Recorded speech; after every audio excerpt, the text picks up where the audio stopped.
பக்கா மாசை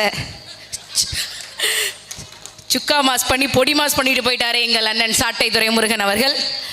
கூடியிருக்கிற அத்தனை உறவுகளுக்கும் என்னுடைய வணக்கத்தை தெரிவித்துக் கொண்டு என்னுடைய உரையை துவக்குகிறேன். 1965ஆம் ஆண்டு இந்திய அரசு இந்தி மொழியை திணிக்கிறது. அப்பொழுது இந்திய நாட்டிலேயே இந்தி எதிர்ப்பு போராட்டம் நடந்த இடங்களில் மிக வீரியமான ஒரு இடம் இந்த தமிழ்நாடு. அதிலும் மிக குறிப்பாக கோயம்புத்தூரிலே 1925இல் இந்தி எதிர்ப்பு போராட்டம் மிக வேகமாக நடைபெறுகின்றது. அப்பொழுது இங்கே இருக்கக்கூடிய பீலமேட்டில் PSG college of technology, PSG பொறியியல் கல்லூரியில் படித்து கொண்டிருந்த ஒரு பொறியியல் மாணவன், தண்டபாணி என்கின்ற மாணவன், இந்தி எதிர்ப்பு நம்முடைய இரத்தத்தில் இருக்கு அப்படின்னு சொல்லி உடல் மண்ணுக்கு உயிர் தமிழுக்கு என்று கூறி நஞ்சருந்தி தன்னுடைய அறையிலேயே தற்கொலை செய்து கொண்டார். தமிழ் மொழிக்காக தற்கொலை செய்து கொண்டார். ஆனால் அவர் தற்கொலை செய்து கொள்ளும் போது நினைத்து பார்த்திருக்க மாட்டார், 50 ஆண்டுகள் கழிச்சு இதே பிஹெச்டி கல்லூரியில கோவை கார்த்திகா என்ற ஒரு பெண்மணி படித்திருப்பாள். அதே பிஹெச்டி கல்லூரியில என் தம்பி நேரு ஒருத்தன் படிப்பான். அவன் இருவரும் இதே உணர்வோடு உடல் மண்ணுக்கு உயிர் தமிழுக்கு என்று நாம் தமிழர் கட்சியின் வேட்பாளராக இருந்திருப்பார்கள் என்று அவன் நினைத்திருக்க மாட்டான். அவனுடைய கனவை நிறைவேற்றுவதற்கு இதோ உங்கள் முன் அதே தமிழினரோடு எங்கள் தம்பி சிங்கை நேரு அவர்கள் சிங்காநல்லூர் சட்டமன்ற தொகுதியில வேட்பாளராக விவசாயி சின்னத்தில் நாம் தமிழர் கட்சி சார்பாக களமிறக்கப்படுகின்றார். எவ்வளவு பெரிய பொருத்தம் பாருங்க, எவ்வளவு பெரிய பொருத்தம் பாருங்க. நான் கல்லூரியில் படிக்கும் போதெல்லாம் என்னிடம் கேட்பார்கள், கார்த்திகா நீங்க தூத்துக்குடியிலிருந்து வந்திருக்கிறீங்க, தூத்துக்குடியில நிறைய கொலை நடக்குமாமே, ரோட்ல போய்கிட்டு இருக்கும் போதே கொலை நடக்குமாமே, வெட்டி போட்டுருவாங்களாமே.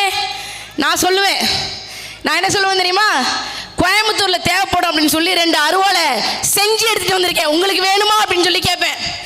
அந்த அளவுக்கு இருக்கும். ஆனா உண்மையிலேயே திமிர்ல திருநெல்வேலிக்காரங்களை விட தூத்துக்குடிக்காரங்களை விட திமிர் பிடிச்ச ஒரு மண், அதுவும் தமிழ் திமிர் பிடிச்ச ஒரு மண் இருக்கிறது என்றால் அது இந்த கோயம்புத்தூர் மண்ணு தான். வெள்ளக்காரன் திமிர் பிடிச்சி நம்ம ஆண்டா, அந்த வெள்ளக்காரன் திமிர் வரி போட்டானா அது இந்த மண்ணுல போட்டாயா.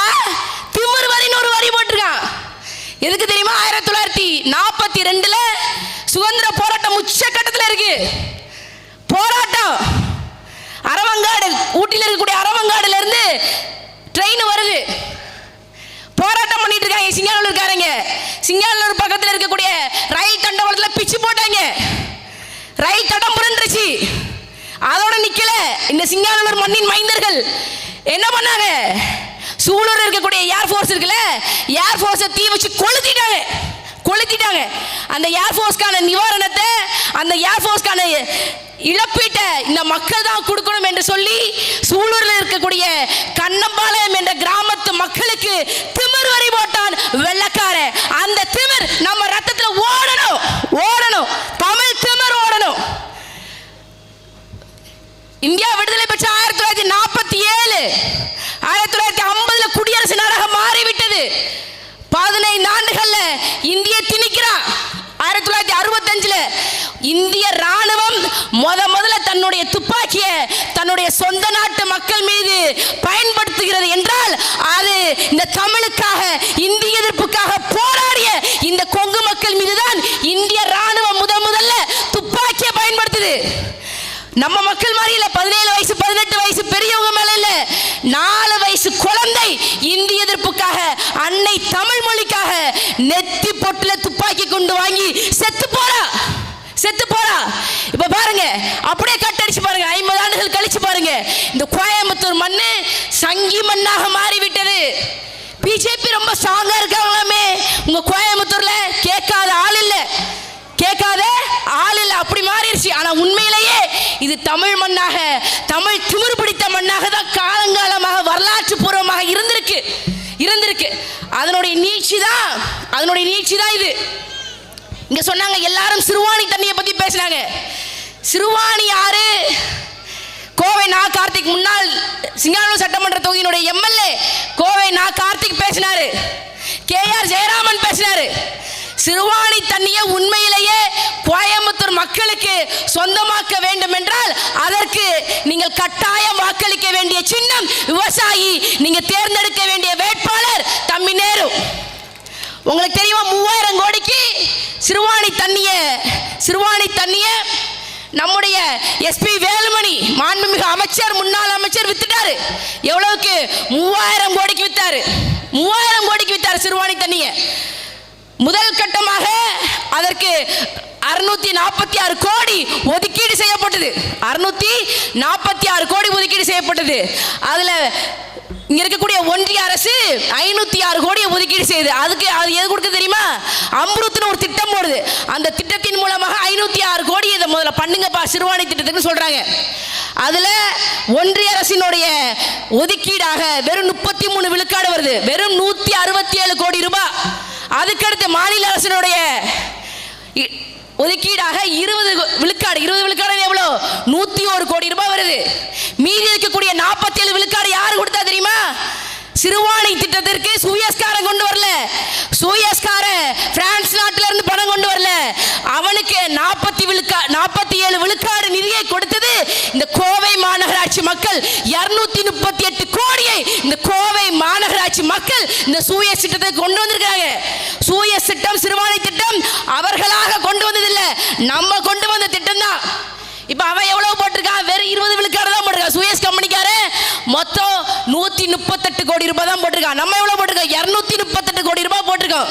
அதனால தான் சொல்றேன், நாங்க இந்த சிங்கானூர் சட்டமன்ற தொகுதியை மட்டும் நாம் தமிழர் கட்சி வென்றெடுத்தா எங்கள் தம்பி சட்டமன்றத்துக்கு போய் நேரு என்று இந்த சிங்கானூர் சட்டமன்ற தொகுதியினுடைய எம்எல்ஏவாக பதவியேற்ற பின் அவர் பேசக்கூடிய முதல் பேச்சு இந்த சிறுவாணி தண்ணிய இந்த கோயம்புத்தூர்ல இருந்து சூயஸ் என்ற நிறுவனத்தை கோயம்புத்தூர்ல இருந்து விரட்ட வேண்டும், அந்த ஒப்பந்தத்தை ரத்து பண்ணு.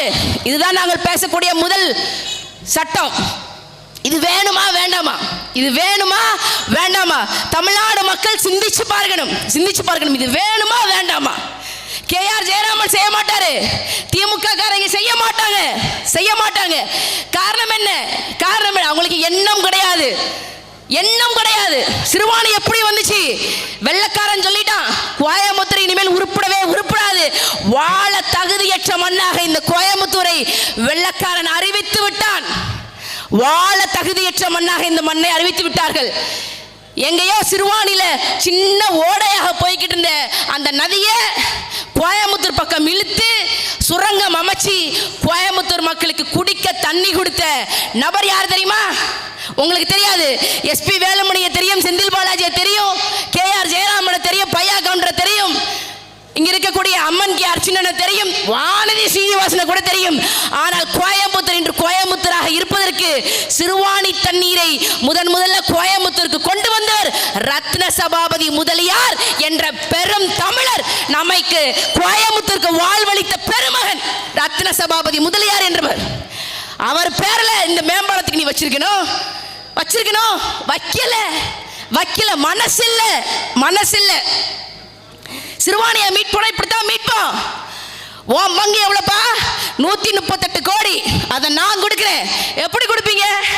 கோயம்புத்தூர் மாநகராட்சிக்கு சும்மா காசு வரல, வரவு செலவு வரி மூலமாக வரக்கூடிய வருமானம் மட்டும் 3000 கோடிக்கு இருக்கு. எது? கோவை மாநகராட்சியோட ஓராண்டு வரி வருமானம் 3000 கோடிக்கு மேல. நம்ப மாட்டீங்களே, இந்த வாட்டி பட்ஜெட் போட்டிருக்கான். நாய்க்கு கருப்பு தடை பண்றதுக்கு 17 கோடி ரூபாய் ஒதுக்கியிருக்கான். மனுஷனுக்கு கருப்பு தடை பண்ணா கூட 17 கோடி ரூபாய் செலவாகுது. நாய்க்கு கருப்பு தடை செய்வதற்கு 17 கோடி ரூபாய் ஒதுக்கியிருக்கான். நான் போய் சொல்ல, 4 வருஷத்துக்கு முன்னாடி 7 கோடி ஒதுக்கியிருக்கான், இப்போ 17 கோடி ரூபாய் ஒதுக்கீடு செய்திருக்கான். இதெல்லாம் மாத்திரம் நினைக்கிறேன். ஊழல் எங்கெங்க வருதுன்னு பாருங்க.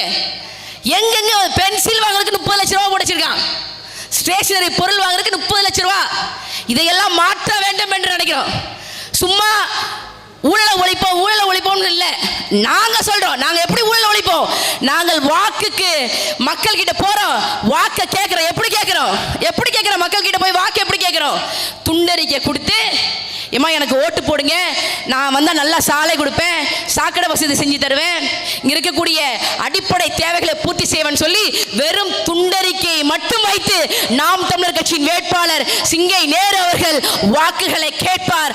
ஆனால் இதே இடத்துல அதிமுக வேட்பாளரோ திமுக வேட்பாளரோ துண்டறிக்கையோடு கை செலவுக்கு 2000 ரூபாய் காசு கொடுத்து கேட்பார்கள். லஞ்சம், ஊழல், வாக்குக்கு காசு கொடுக்கும் போதே தொடங்கிவிட்டது. அவர்கள் எப்படி அடுத்து ஊழல் செய்யாம நேர்மையாக இருப்பாங்க? வாக்குக்கு காசு கொடுக்கக்கூடிய திமுக வேட்பாளர் அதிமுக வேட்பாளர் ஊழல் செய்யாம லஞ்சம் பெறாம திட்டத்தை நிறைவேற்ற முடியுமா? முடியவே முடியாது. நாங்க வரும்போதே நேர்மையா வர்றோம். நீங்க எங்களுக்கு ஓட்டு போடுங்க. என் தம்பி சொல்றேன், கிட்டத்தட்ட 7-8 வருஷமா நாம் தமிழர் கட்சியில கள போராளியாக இருக்கிறார். கள போராளியாக இருந்த ஒரு தம்பியை அண்ணன் சீமான் அவர்கள் வேட்பாளராக அறிவித்திருக்கிறார். முடியுமா? திமுக முடியுமா? வேட்புமனு கொடுக்கிறதுக்கே 1 கோடி கொடுக்கணும், விருப்பமனு வாங்குறதுக்கு பல ஆயிரங்கள் கொடுக்கணும். அதையெல்லாம் நாம் தமிழர் கட்சி மாற்றுனா இதன் மூலமா தான் மாற்று. இப்படி மாற்று முடியுமா? பாஜக காரங்க வருவாங்க, இந்திக்காரனோட ஓட்டை நம்புவாங்க. நண்பர்களே, திமுக அதிமுகவை விட மிக கொடிய விஷம் பாஜக என்கின்ற அந்த நச்சு பாம்பு. ஒரு வாரத்துக்கு முன்னாடி அமித்ஷா அவர்கள் நாடாளுமன்றத்தில் பேசினார். என்ன பேசினாரு? நீதிபதி ஜி.ஆர். சுவாமிநாதனுடைய தீர்ப்பை தமிழ்நாடு அரசு மதிக்கவில்லை என்று பேசினார். ஜி.ஆர். சுவாமிநாதன் யாரு? திருப்பரங்குன்ற மலையில மலை உச்சிலையும் விளக்கு ஏத்தணும். எப்ப ஏற்கனவே ஏத்தின இடத்துல விளக்கு ஏத்தினா, நெய்ய ஊத்தினா, தீய பொறுத்துனா விளக்கு எரியாத எரியும். எரிஞ்சா மதுரை எப்படி எரியும்? நான் எப்படி அரசியல் பண்றது? பாஜக எப்படி அரசியல் பண்றது? அதனால என்ன சொல்றாங்க? மலைக்கு மேல விளக்கேத்துன்னு சொல்றாங்க. ஒரு நீதிபதி இப்படி ஒரு தீர்ப்பை கொடுக்கிறார். இதை யார் பேசுறா? இந்திய நாட்டின் உள்துறை அமைச்சர் மாண்புமிகு அமித்ஷா அவர்கள் பேசுறாங்க. நமக்கு என்ன கோபம் அப்படின்னா, இதை எதிர்த்து பேசுவதற்கு, அமித்ஷாவை எதிர்த்து பேசுவதற்கு தமிழ்நாட்டிலிருந்து ஒரு எம்பியும் இல்லை. நீங்க எங்களை மாதிரி ஆட்களை, நான் போன முறை நாடாளுமன்ற தேர்தலில் போட்டியிட்டேன். 40 பேரை எங்கள் அண்ணன் சீமான் அவர்கள் நாடாளுமன்ற தேர்தல் களமிறக்கினார். எங்களை மட்டும் விட்டுருந்தீங்கன்னு வச்சுக்கோங்களேன், அமித்ஷா பேச நாங்க என்ன தெரியுமா கேட்டிருப்போம்? நீதிபதி ஜி.ஆர். சுவாமிநாதன் அவர்களுக்கு வருத்தப்படக்கூடிய அமித்ஷாவை விசாரணைக்கு நீதிமன்றத்தில் ஆஜராக வேண்டும் என்று பேசிய ஜஸ்டிஸ் லோயா பத்தி பேசுவாரா என்று கேட்போம். ஜஸ்டிஸ் லோயா யாரு? 2005ஆம் ஆண்டு குஜராத்திலே மோடி முதலமைச்சராக இருக்கும்போது சொராபுதீன் ஃபேக் என்கவுண்டர் கேஸ் ஒரு கேஸ் இருக்கு. சொராபுதீன் அப்படிங்கிற ஒரு மனுஷன், அவருடைய மனைவி கௌசர்பாய் அப்படிங்கிற ஒருத்தவங்க, அவங்களுடைய நண்பர் துளசிதாஸ் அப்படிங்கிறவங்க, இஸ்லாமிய கணவர் மனைவி, அவருடைய நண்பர் யாரு? துளசிதாஸ் என்கின்ற இந்து. இவங்க 3 பேர்த்தையும் குஜராத்தில் இருக்கக்கூடிய போலீஸ் போலி என்கவுண்டர்ல போட்டுட்டாங்க, கொலை செஞ்சிட்டாங்க. அந்த வழக்கு 2010 வருது. 2010 ஜூலை மாதம் அமித்ஷா அவர்கள், இன்றைய உள்துறை அமைச்சர் அமித்ஷா அவர்கள் கைது செய்யப்பட்டார். அதுக்கப்புறம் பார்த்தீங்க அப்படின்னா இந்த கேஸ் அங்கே குஜராத்தில் நல்லா நடக்கல. அதனால உச்சநீதிமன்றம் என்ன பண்ணுது அப்படின்னா பாம்பேக்கு மாற்றும் போது அந்த நீதிமன்றத்துடைய நீதிபதியாக லோயா அப்படிங்கிறவர் வராரு. ஒரு ஹிந்து தான், இஸ்லாமியர் கிடையாது. லோயான்ங்கிற பேரை பார்த்தோன்னா ஒரு கிறிஸ்துவரா இருப்பாரோ, இஸ்லாமியரா இருப்பாரோ? இல்ல, ஒரு இந்து தான். ஒரு இந்து இஸ்லாமியராக இருந்த சொராபுதீனுடைய கொலைக்கு உரிய நீதி கிடைக்க வேண்டும். அமித்ஷா பாம்பேக்கு வரும்போது இங்க நீதிமன்றத்தில் நேர்ல முன்னாடி ஆஜராக வேண்டும் என்று தீர்ப்பு கூறாரு. 2014ஆம் ஆண்டு டிசம்பர் 15 நீ நேரடியா என் முன்னாடி வந்து ஆஜராகி உன் தரப்பு வாதங்களை சொல்லு அப்படின்னு சொல்லி தேதி குடிக்கிறாரு. ஆனா டிசம்பர் 1ஆம் தேதி நீதிபதி லோயா மர்மமான முறையில் இறந்து போறார். அதுக்கப்புறம் அடுத்து வந்த நாடாளுமன்ற தேர்தலில் 2019 நாடாளுமன்ற தேர்தலில் வென்று அமித்ஷா அவர்கள் இந்திய நாட்டின் உள்துறை அமைச்சராக மாறிவிட்டார். ஒரு கொலை குற்றவாளி சொராபுதீன் கொலை வழக்கில் சம்பந்தப்பட்ட பெயர், கௌசர்பாயின் கொலை வழக்கில் சம்பந்தப்பட்ட பெயர், துளசிதாசின் கொலை வழக்கில் சம்பந்தப்பட்ட பெயர், நீதிபதி லோயாவின் மர்மமான சம்பந்தப்பட்ட பெயர் அமித்ஷா. அவர் பேசுவது என்ன? சனாதன தர்மம். ஐயா பாஜக காரர்களே, என் முன் வாங்க. இங்க கூட்டத்தில் இருந்தீங்கன்னா நேரடியா வந்து விவாதம் செய்யுங்க. இதுதான் உங்க சனாதன தர்மமா? இதுதான் உங்க சனாதன தர்மம்? இந்த தர்மம், இதுதான் சனாதன தர்மம் என்றால் இந்த சனாதன தர்மம் தமிழ்நாட்டில் மலரவே மலராது, மலரவே மலராது. எங்களுக்கு சாதாரண தர்மமே போதும். ஒரு கொலை குற்றவாளியை தலைவராக ஏற்றுக்கொண்டு தாமரையை மலரச் செய்ய முடியும் என்று நீங்கள் நம்பினால் அந்த தாமரைக்கு விஷத்தை போட்டு, பூச்சிக்கொல்லியை போட்டு அந்த தாமரையை வேரோடும் வேரடி மண்ணோடும் அழித்து விடுவோம். திமுக செய்யாது, அதிமுக செய்யாது. நாம் தமிழர் கட்சியும் அதன் தலைமை ஒருங்கிணைப்பாளர் செந்தமிழன் சீமான் அவர்களும் பாஜகவை எதிர்ப்போம். இந்த பேச்சு நான் பேசல. Sohrabuddin fake encounter case Amit Shah பேச்சு, இந்த பேச்சை பிஜேபி எதிர்க்கிறேன், பிஜேபி எதிர்க்கிறேன் பூச்சாண்டி காட்டக்கூடிய திமுக காரன் பேசுவானா? பேசுவானா? பேசினா நாடாளுமன்றத்தில் பேசிருக்கணும். பேசல, பயந்துட்ட. ஏன் பேசினா 34 அமைச்சரும் திகார் சிறையில் களிதான் நீங்கணும் ராஜா. தமிழ்நாட்டில் இருக்க மாட்டேன், திகாருக்கு போயிருவேன். பயம், பயம். நாம் தமிழர் கட்சிக்காரங்க எங்களுக்கு பயம் இல்லை. காரணம் என்ன? என் கரங்கள் சுத்தமான கரங்கள். சுத்தமான கரங்களுக்கு, ஊழல் கரைபடியாத கரங்களுக்கு சொந்தக்காரர்கள் உங்கள் வீட்டு பிள்ளைகள். நாம் தமிழர் கட்சிக்காரர்கள் நாங்கள். பேசல, பேசல. நான் இதை மட்டும் நாடாளுமன்றத்தில் பேசினா என்ன நடந்திருக்கும்? அமித்ஷா நாடாளுமன்றத்தை விட்டு வெளிநடப்பு செஞ்சிருப்பார், செஞ்சிருப்பாரு. ஓட ஓட விரட்டி இருக்க முடியும். அதுதான் விவாதம். நாடாளுமன்ற விவாதம்னா அதான் விவாதம். யார் செய்வாங்க? யாரு செய்வாங்க? பிஜேபி எதிர்க்கன்னு பேச திமுக செய்யுமா? செய்யாது. வெறும் வேஷம்தான், பாச்சாதான், பாச்சாதான், பாச்சா காட்டுறான். இதை நம்புறீங்களா? ஒரு ஆகச்சிறந்த ஒரு அறிவாளி அண்ணன் ஆலூர் ஷானவாஸ் அவர் பேசாரு. சீமான் என்ன பிராமண கடப்பாறையை வைத்து பெரியாரை இடிப்பாரா அப்படின்னு கேட்கிறார். அவர் என்ன கேட்டாரு? பாரிதான் ஏற்கனவே கல்வியில் சிறந்த தமிழ்நாடு என்று பேசிவிட்டாரே, அப்புறம் எப்படி காமராஜர் கல்வி கண் திறந்த பெருந்தலைவர் என்று நாம் போற்றுகின்றோம்?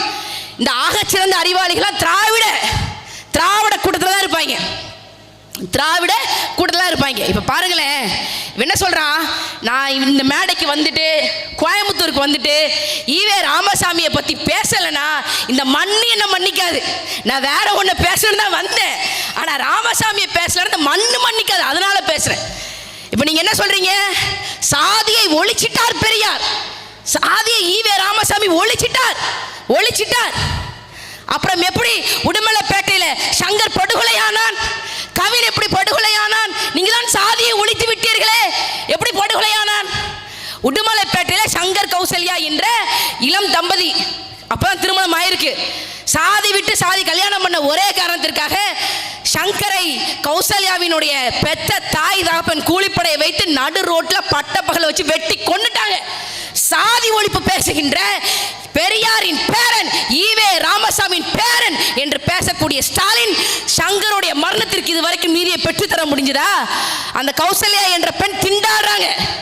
எல்லாம் ஆங்கிலத்தில் இருக்கு, தமிழ்ல டிரான்ஸ்லேட் பண்றதுக்கு இவங்களுக்கு 4 வருஷத்துக்கு மேல ஆகுது. இதை பத்தி கேட்க மாட்டாங்களா? இதை பத்தி பேச மாட்டாங்களா? இதை டிரான்ஸ்லேட் பண்ணா இங்க இருக்கக்கூடிய இடைநிலை சாதியினுடைய வாக்குகள் வராது, திமுகவுக்கு வராது என்று இந்த கேஸை அவர் எடுக்க மாட்டேங்கிறாரு அப்படின்னு சொல்லி அந்த அம்மா குற்றச்சாட்டு வைக்குது.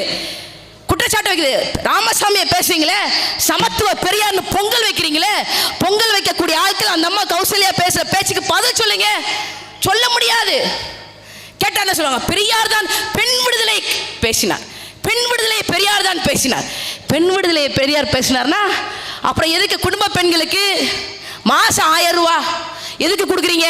அவங்க தான் பெண்கள் விடுதலை அடைஞ்சிட்டாங்களே, எதுக்கு 1000 ரூபாய் கொடுக்குறீங்க? கல்லூரியில் படிக்கக்கூடிய பெண் பிள்ளைகளுக்கு மாசம் 1000 ரூபாய் புரட்சி பெண் திட்டம், அது எதற்கு கொடுக்குறீங்க? பெண்கள் தான் விடுதலை அடைஞ்சிட்டாங்களப்பா, பெரியார் தான் பெண்களுக்கு விடுதலை வாங்கி கொடுத்துட்டார்லப்பா, அப்புறம் ஏன்பா இதை பேசுறீங்க? கேட்டதுக்கு பதில் கிடையாது, கொடுக்க மாட்டான், பதிலே கிடையாது. நம்ம கேட்கக்கூடிய கேள்விகளுக்கு, பெரியார் குறித்த கேள்விகளுக்கு ஒரு பதில் கிடையாது. இவர்கிட்ட பதிலே கிடையாது. கேட்ட கேட்டா சொல்லுவாங்க, கார்த்திகா உங்களை மாதிரியான பெண்கள்லாம் அரசியல் மேடைகள்ல பேசுறதுக்கு பெரியார் தான் காரணம்.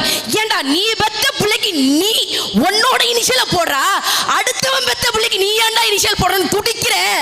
நாம் தமிழர் கட்சி மேடையில பெண்கள் பேசுறாங்க, இந்த கூட்டத்தில் பெண்கள் இத்தனை பேர் இருக்கிறாங்கன்னா அதற்கு ஒரே காரணம் எங்கள் அண்ணன் செந்தமிழன் சீமான் அவர்கள் மட்டும்தான். இன்னைக்கு மணி 9:30 மணிக்கு சௌரிபாளையத்தில் ஒரு பொண்ணு அரசியல் கட்சி மேடையில் நின்று கொள்கை விளக்க பொதுக்கூட்டம் பேசுவான்னு சொல்லி 10 ஆண்டுகளுக்கு முன்னாடி யாராவது ஒருத்தர் கனவு கூட கண்டிருக்க முடியாது. ஆனால் எது சாத்தியம் இல்லையோ அதை சாத்தியப்படுத்துபவன் தான் புரட்சியாளன்.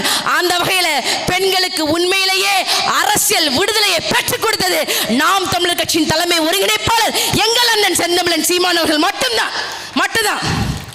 அதற்கு முன்னத்தே ஏர் யாரு ஈழத்துல போர் நடக்குது. அந்த போர் நடக்கும்போது மக்கள் தொகையில் சரிபாதியாக இருக்கக்கூடிய பெண்களுக்கு அவர்கள் இந்த படையில தமிழீழ விடுதலை புலிகள் என்ற படையில பங்கேற்கணும் என்று சொல்லி பெண்களுக்கு ஒரு படையணை அமைச்சு பெண்கள் மீது நம்பிக்கை வச்சு உன்னை இந்த நிலைமைக்கு ஆளாக்கிய சிங்கள இராணுவத்தினர் மீது நீயே ஆயுதமேற்று அவனை அழித்து விடு என்று சொல்லி பெண்கள் கையில துவக்கு கொடுத்து அவர்களை புரட்சி புலிகளாக மாற்றியவர் தமிழர்களுக்கு என்று இருக்கக்கூடிய ஒரே தலைவர், ஒப்பற்ற தலைவர், தேசிய தலைவர் மேதகவே பிரபாகரன் அவர்கள். அவர்தான். இதை தவிர யார் பெண் விடுதலை பேசுவாங்க நினைக்கிறீங்க? இன்னைக்கு பெரியார் குறித்து ஒரு கருத்தரங்கம், தாப்பேதிகா, தந்தை பெரியார் திராவிட கழகம்.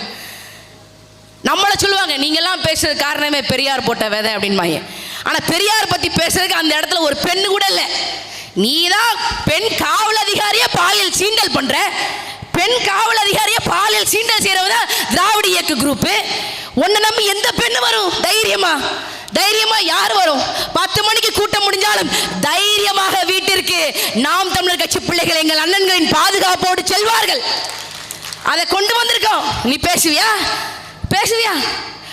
மக்கள் தொகையில் சரிபாதியாக இருக்கக்கூடிய பெண்களுக்கு அரசியலிலும் சமபங்கு வழங்கிய ஒரே கட்சி நாம் தமிழர் கட்சி மட்டும்தான். 2019 நாடாளுமன்ற தேர்தல், 2024 நாடாளுமன்ற தேர்தல், 2021 சட்டமன்ற தேர்தல், 234 சட்டமன்ற தொகுதியில் சரிபாதி 117 சட்டமன்ற தொகுதியில் பெண்களை வேட்பாளராக களமிறக்கி இந்தியாவிலே பாலின சமத்துவத்தை சொல்லில் அல்ல செயலில் காட்டிய ஒரே கட்சி நாம் தமிழர் கட்சி. 2024 தான் 234 தொகுதியில சரிபாதி பெண்கள். உங்க வீட்டு பெண்கள் தைரியமாக அரசியல் பழகணும்னா, அரசியல் செய்யணும்னா திமுக அதிமுக பக்கம் போகாதீங்க. உங்கள் வீட்டு பெண்களை நாம் தமிழர் கட்சிக்கு கொடுங்கள். அவர்களை நாங்கள் தைரியமாக அரசியல் படுத்துகிறோம். பேச முடியுமா? நீங்க யோசிச்சு பாருங்க. திமுகவில் பெண்ணு கனிமொழி கருணாநிதி, அந்த அம்மா கருணாநிதிக்கு மட்டும் பிறக்கலன்னு வச்சுக்கோங்க. கனிமொழி கருணாநிதி பேருக்கு பின்னாடி கருணாநிதி இல்லைன்னா அந்த அம்மா இன்னைக்கு தமிழ்நாட்டில் இருக்கக்கூடிய கோடிக்கணக்கான மகளிரோட அதுவும் ரேஷன் கடையில் கியூவில் நின்றுருக்கோம். எதுக்கு? மாசம் 1000 ரூபாய் கலைஞர் உரிமை தொகை வாங்குறதுக்கு நின்றுருக்கோம். இதான் சாதாரண பெண்களுடைய நிலைமை. அதான் அப்படிதான் நின்றுருக்கோம்.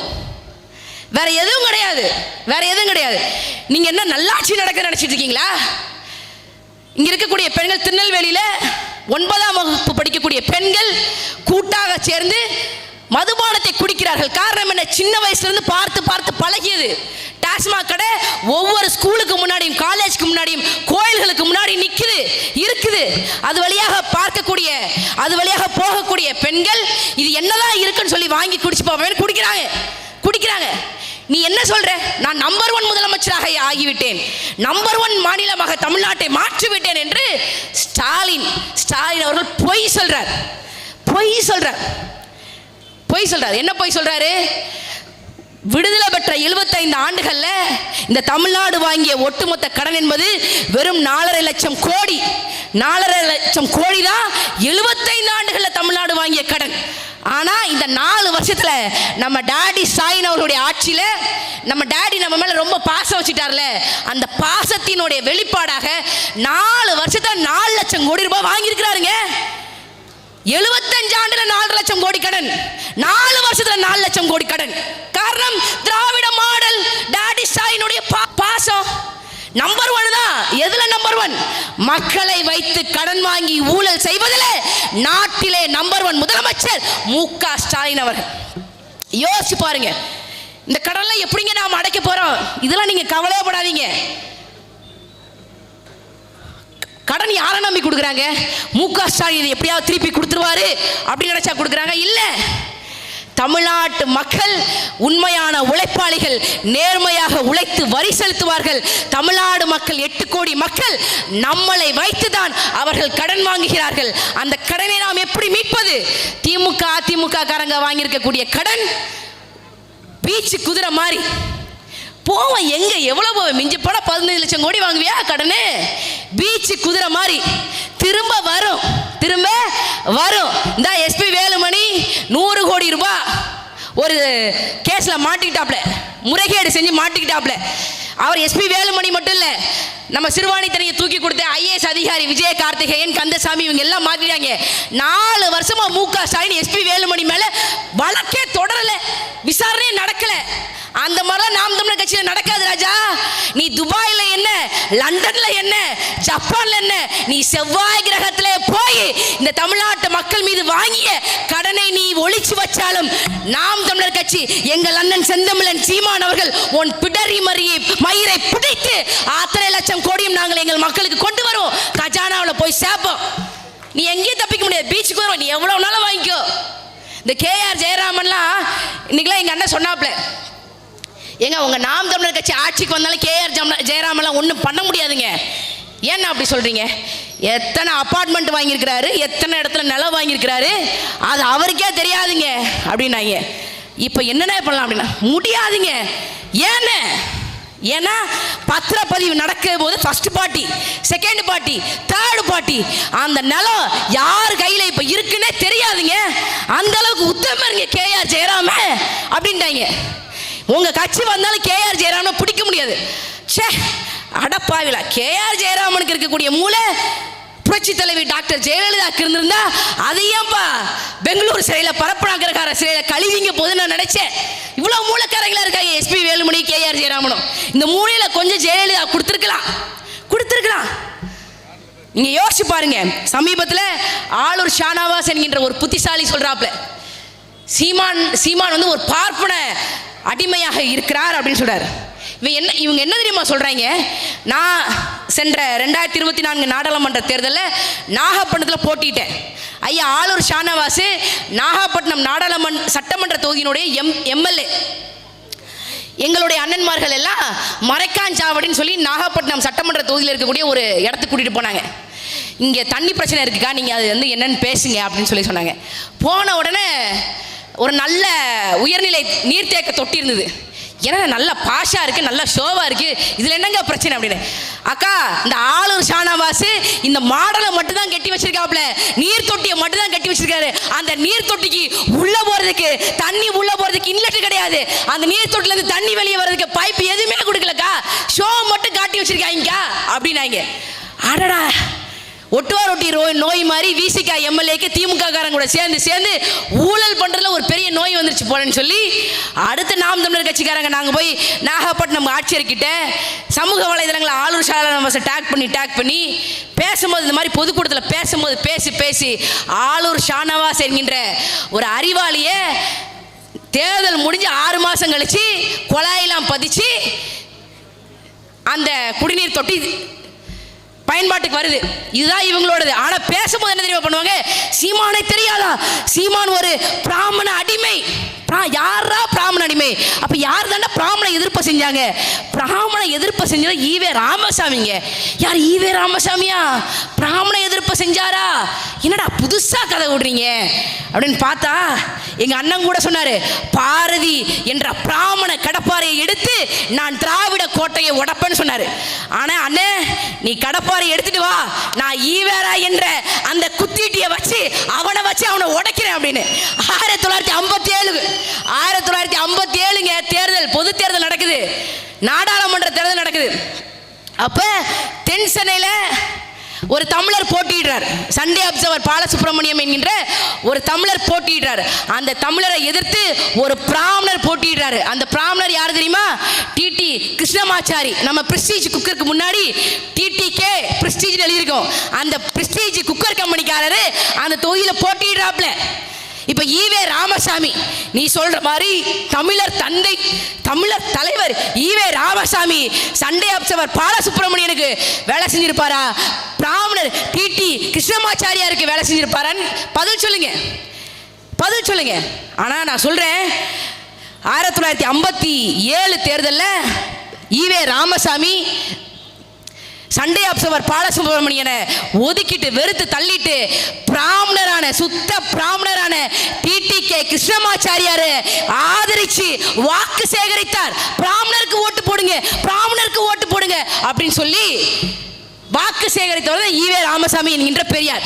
இவரை சொல்றாங்க, இவர் பிராமண எதிர்ப்பான், இவர் பிராமண எதிர்ப்பான், பிராமணர் அல்லாதவருக்கு கட்சி நடத்தினாரு, பிராமணர் அல்லாதவரின் உயர்வுக்காக போராடினாரு அப்படின்னு பேசுறாங்க. இப்ப நமக்கு என்ன கேள்வினா, அந்த தென் சென்னையில தான் மயிலாப்பூர் என்கின்ற ஒரு தொகுதி வருது, ஒரு சட்டமன்ற தொகுதி வருது. பாருங்களேன், அந்த மயிலாப்பூர் முழுக்க மாமிகள் இருப்பாங்க, நிறைய அக்ரஹாரங்கள் இருக்கும். மயிலாப்பூர் மாமிகை கிட்ட போய் எம்மா எம்மா நான் மாது வந்திருக்கேங்கிற மாதிரி, எம்மா எம்மா நான் ஈவே ராமசாமி வந்திருக்கேன், நான் பிராமண எதிர்ப்பாளர், நான் பிராமண எதிர்ப்பாளர், தயவு செய்து பிராமண டிடி கிருஷ்ணமாச்சாரியாருக்கு ஓட்டு போடுங்கம்மா, தமிழர் பாலசுப்ரமணியத்துக்கு ஓட்டு போடாதீங்கம்மா, நல்லா எதிர்த்தாருவாங்க. மயிலாப்பூர் மாமி கிட்ட ஆதரவு கேட்டு பிராமண எதிர்ப்பு செஞ்சாராம் பெரியார். பெரியார் எங்கள் அண்ணன் சீமான் அவர்கள் சொல்லுவாங்க, இதுவரைக்கும் கேட்ட ஒரு கேள்விக்கு கூட அவன் பதில் சொல்லலடா, இந்த கேள்விக்கு நீ பதில் சொல்லிடு. இந்த கேள்வி கார்த்திகா இந்த இடத்துல தவறு செஞ்சிட்டாங்க, தவறான தகவலை பேசிட்டாங்க, நீ சொல்லிடு. நான் இதுக்கு அடுத்து ஈவே ராமசாமி எந்த மேடையிலும் பேசல, ஏன் நடந்தது வரலாற்று உண்மை, நீ மறுக்க முடியாது, மறுக்க முடியாது. அந்த அளவுக்கு பெரியார் பெரியார் பெரியார் பெரியார்னு கொண்டு வருவான். கோயம்புத்தூர் முழுக்க ஆரம்பத்தில் தெற்க இருந்து வடக்க போனாலும் சரி, கிழக்க இருந்து மேற்க போனாலும் சரி, எங்க பார்த்தாலும் பெரியார் சிலை, கருப்பு கலர்ல பெரியார் சிலை. ஒரு சில இடங்கள்லாம் அவர் வளர்த்த நாய்க்கு கூட செலவு வச்சிருக்கான். இந்த பெரியாருக்கு செலவு வைக்கிறீங்க, சரி நாய்க்குமா செலவு வைப்பீங்க அப்படிங்கிற மாதிரியான ஒரு சூழலாம் இருக்கு. அவ்வளவு கேவலமா இருக்கு. இதையெல்லாம் நாம் முறியடிக்கணும். உண்மையிலேயே இந்த பெண்களுக்காக பாடுபட்டவர், சமூக நீதிக்காக பாடுபட்டவர் இந்த கொங்கு மண்ணின் மைந்தன் பரமசிவ கவுண்டருடைய மகன் டாக்டர் சுப்ராயன் என்றவர். அவர் தான் செஞ்சாரு. உங்க எம்பி இருக்கிறார்ல, நீங்க வாக்களித்து தேர்ந்தெடுத்த கணபதி பி ராஜ்குமார், அவர் என்ன தெரியுமா பேசியிருக்கிறாரு நாடாளுமன்றத்தில் போன வாரம்? இந்த ஏர்போர்ட் இருக்குல்ல, இந்த ஏர்போர்ட்டுக்கு கருணாநிதி பேர் வைக்கணுமா? ஏன்னா ஜிடி நாயுடு மேம்பாலத்துக்கு பேர் வச்சுதே வேஸ்ட் நினைச்சிட்டு இருக்கோம், இதுல நீ ஏர்போர்ட் கருணாநிதி பேர் கேட்பீங்களா? இப்படி இருக்க சூழல் உங்களை சுத்தி என்ன அரசியல் நடப்பது என்று, என்ன அரசியல் நடந்து கொண்டு இருக்கிறது என்பதை தெளிவாக தெரிந்து கொண்டு நீங்க பேசணும். தெளிவாக தெரிந்து கொண்டு வாக்களிங்க. யார் நமக்காக நிற்பாங்க? எங்க கிட்ட பெரிய ஊடக பலம்லாம் இல்லை, பெரிய ஊடக படம்லாம் இல்லை. ஸ்டாலின் தான் வராரு, விடிகள் தர போறாருன்னு பாட்டு போடலாம் தெரியாது. மக்களுக்காக உண்மையும் நேர்மையுமாக உழைக்க தெரியும். உண்மையை கொஞ்சம் உறக்க அடித்து பேசுவோம். அதான் நாம் தமிழர் கட்சி பிள்ளைகள். எங்களுக்கு உங்களுடைய வலிமை மிக்க வாக்குகளை தாருங்கள் தாருங்கள் என்று கேட்கின்றோம். தாருங்கள் தாருங்கள். என்ன நடந்துற போகுது? 10 தொகுதி இருக்கு கோவை மாவட்டத்தில், 10 தொகுதி அதிமுக கொடுத்தீங்க, ஏதாவது ஒன்று நடந்திருக்கா? அதிமுகவில் இந்த எம்எல்ஏ ஐயா எஸ்பி வேலுமணி இந்த திட்டத்தை கொண்டு வந்துட்டாருங்க, வானதி ஸ்ரீனிவாசன் இந்த திட்டத்தை கொண்டு வந்துட்டாருங்க. சாதாரணமாக தண்ணி குடிச்சிட்டு இருந்தாங்க நம்ம ஆட்கள், அந்த அம்மா வாட்டர் ஏடிஎம் கொண்டு வந்து தண்ணீரையும் காசுக்கு விற்க ஆரம்பிச்சிருச்சு. இது வேணுமா? இந்த சூழ்நிலை வேணுமா? இந்த அரசியல் தான் நமக்கு வேணுமாங்கிறத அன்பார்ந்த என் தாய் தமிழ் சொந்தங்கள் சிந்திச்சு பார்க்கணும். நாம் தமிழர் கட்சி ஓட்டு கேட்க போன முறைலாம் சொன்னாங்க, பாஜக உள்ள வந்துருங்க, பாஜக எப்படியா உள்ள வரும்?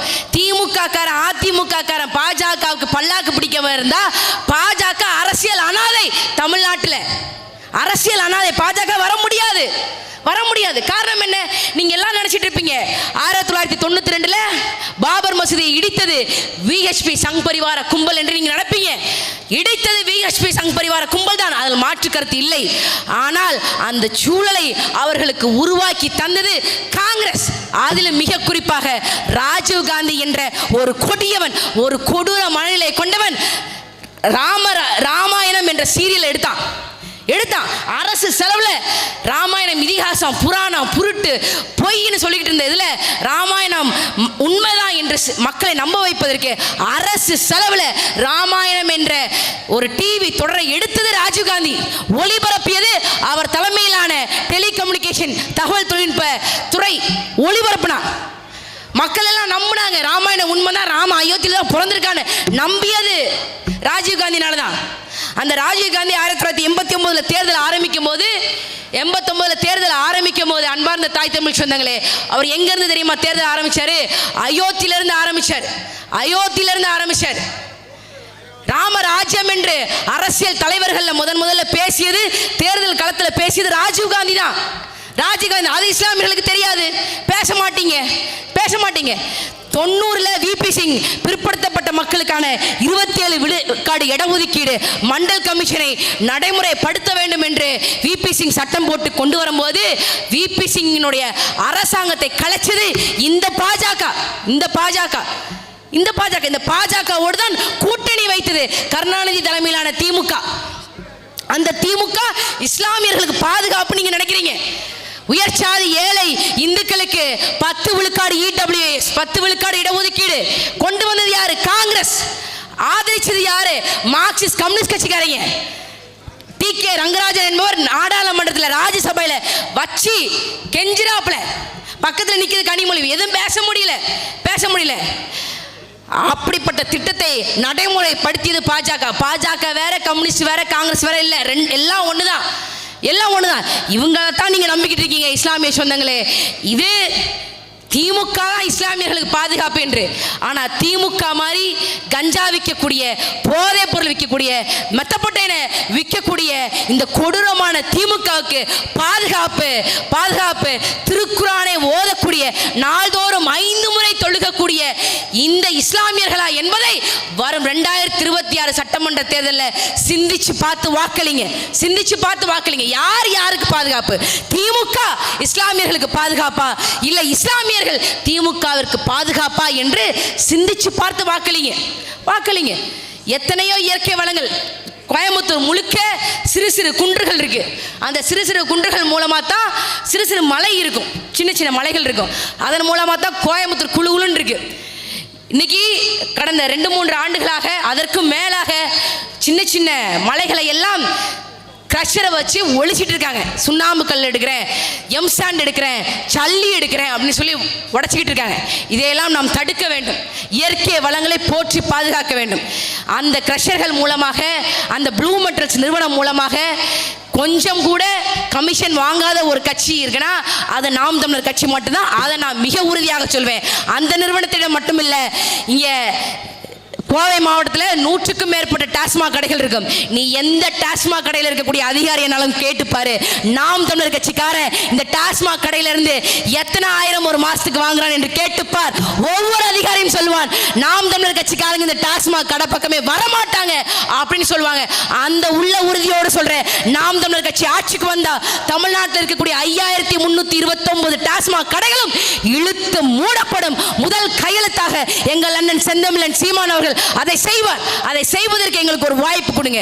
பெண்களுக்கான பாதுகாப்பை உறுதி செய்திட அன்பார்ந்த தாய் தமிழ் சொந்தங்களே, நீங்கள் வாக்களிக்க வேண்டிய சின்னம் நாம் தமிழர் கட்சியின் விவசாயி சின்னம். அதை விட்டுட்டு போன முறை கமலஹாசன் வந்தாரு. 2019 அவருக்கு வாக்கு அள்ளி போட்டீங்க. 2021 எங்க அண்ணன் வஹாபுக்கு எதிராக கமலஹாசன் நின்னாரு, வாக்கு அள்ளி கொடுத்தீங்க. இன்னைக்கு கமலஹாசன் எங்க நிக்கிறாரு?